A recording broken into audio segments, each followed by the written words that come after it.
Welcome to the Slop Temple. We pray this video helps. In this video, I will explain how to open your Jeep Compass bonnet. First, you need to be inside your vehicle. Look down on the driver's side, specifically on the lower left side of the dashboard. You will find a small lever there, often marked with a car icon showing an open bonnet.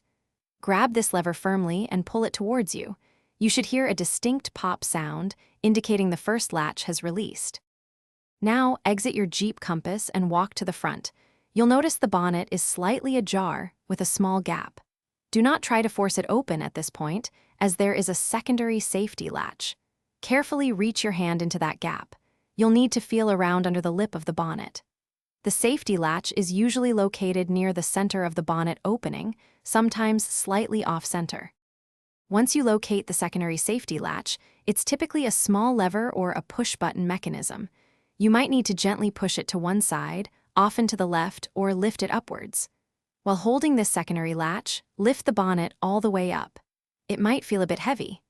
Next, find the hood prop rod, usually a thin metal rod clipped to the underside of the bonnet or within the engine bay. Detach it and insert it into the designated slot to hold the bonnet securely open. To close the bonnet, first carefully remove the prop rod from its slot and secure it back into its retaining clip. Gently lower the bonnet, watching to avoid catching your fingers. When it's about 12 inches from fully closing, release it. Then, press down firmly on the bonnet with both hands, ensuring both latches engage securely. Before driving, always double-check that the bonnet is completely latched to prevent it from popping open. Thanks for watching. Consider subscribing if we helped you.